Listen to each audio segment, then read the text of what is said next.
I'm going to read Mark 14:12-72. And on the first day of unleavened bread, when they sacrificed the Passover lamb, his disciples said to him, "Where will you have us go and prepare for you to eat the Passover?" And he sent 2 of his disciples and said to them, "Go into the city, and a man carrying a jar of water will meet you. Follow him, and wherever he enters, say to the master of the house, 'The teacher says, where is my guest room where I may eat the Passover with my disciples?'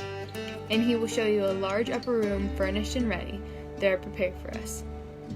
And the disciples set out and went to the city and found it just as he had told them, and they prepared for Passover. And when it was evening, he came with the 12. And as they were reclining at the table and eating, Jesus said, "Truly I say to you, one of you will betray me, one who is eating with me." They began to be sorrowful and to say to him one after another, "Is it I?" He said to them, "It is one of the 12, one who is dipping bread into the dish with me. For the Son of Man goes as it is written of him, but woe to the man by whom the Son of Man is betrayed. It would have been better for that man if he had not been born." And as they were eating, he took bread, and after blessing it, broke it and gave it to them, and said, "Take, this is my body." And he took a cup, and when he had given thanks, he gave it to them, and they all drank of it. And he said to them, "This is my blood of the covenant, which is poured out for many. Truly, I say to you, I will not drink again of the fruit of the vine until that day when I drink it new in the kingdom of God." And when they had sung a hymn, they went out to the Mount of Olives. And Jesus said to them, "You will all fall away, for it is written, I will strike the shepherd, and the sheep will be scattered. But after I am raised up, I will go before you to Galilee." Peter said to him, "Even though they all fall away, I will not." And Jesus said to him, "Truly I tell you, this very night before the rooster crows twice, you will deny me 3 times. But he said emphatically, "If I must die with you, I will not deny you." And they all said the same. And they went to a place called Gethsemane. And he said to his disciples, "Sit here while I pray." And he took with him Peter and James and John, and began to be greatly distressed and troubled. And he said to them, "My soul is very sorrowful, even to death. Remain here and watch." And going a little farther, he fell on the ground and prayed that, if it were possible, the hour might pass from him. And he said, "Abba, Father, all things are possible for you. Remove this cup from me, yet not what I will, but what you will." And he came and found them sleeping, and said to Peter, "Simon, are you asleep?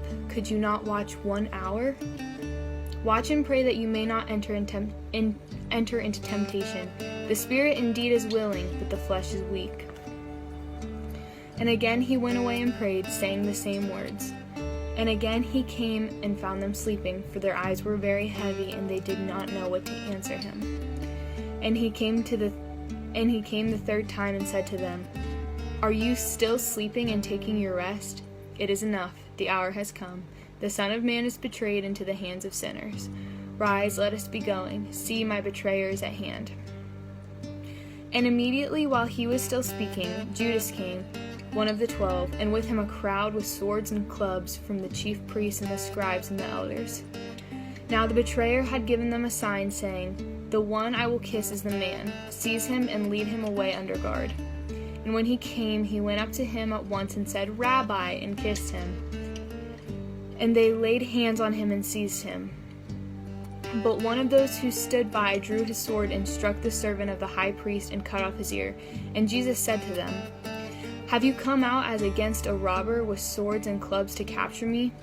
Day after day I was with you in the temple teaching, and you did not seize me. But let the scriptures be fulfilled." And they all left him and fled. A young man followed him, with nothing but a linen cloth about his body, and they seized him, but he fell on the linen cloth and ran away naked. And they led Jesus to the high priest, and all of the chief priests and the elders and the scribes came together. And Peter had followed him at a distance, right into the courtyard of the high priest, and he was sitting with the guards and warming himself at the fire. Now the chief priests and the whole council were seeking testimony against Jesus to put him to death, but they found none. For many bore false witness against him, but their testimony did not agree. And some stood up and bore false witness against him, saying, "We heard him say, 'I will destroy this temple that is made with hands, and in 3 days I will build another not made with hands.'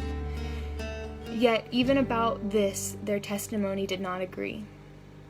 And the high priest stood up in the midst and asked Jesus, 'Have you no answer to make? What is it that these men testify against you?' But he remained silent and made no answer. Again the high priest asked him, 'Are you the Christ, the Son of the Blessed?' And Jesus said, 'I am, and you will see the Son of Man seated at the right hand of power and coming with the clouds of heaven.' And the high priest tore his garments and said, 'What further witnesses do we need? You have heard his blasphemy. What is your decision?' And they all condemned him as deserving death. And some began to spit on him and cover his face and to strike him, saying to him, 'Prophesy,' and the guards received him with blows. And as Peter was below in the courtyard, one of the servant girls of the high priest came, and seeing Peter warming himself, she looked at him and said, 'You were also with the Nazarene Jesus.' But he denied it, saying, 'I neither know nor understand what you mean.' And he went out into the gateway, and the rooster crowed. And the servant girl saw him and began to say again to the bystanders, 'This man is one of them.' But again he denied it. And after a little while the bystanders again said to Peter, 'Certainly you are one of them, for you are a Galilean.' But he began to invoke a curse on himself and to swear, 'I do not know this man of who you speak.' And immediately the rooster crowed a second time. And Peter remembered how Jesus had said to him, 'Before the rooster crows twice, you will deny me 3 times.' And he broke down and wept." After reading this passage, I couldn't stop thinking about how Peter denied Jesus 3 times that night, even though he was so sure he wasn't going to. In fact, he was so sure that when Jesus told him that, he said he would die before he denied him. And then that night he did it. And it made me think about how often in our own lives do we think that we can outsmart God? And do we continue going one way when God is telling us to run the opposite way? And while thinking that is kind of stressful, at the same time, I can find great comfort in knowing without a doubt that I don't have to know everything. That God already knows everything, and I just have to trust Him.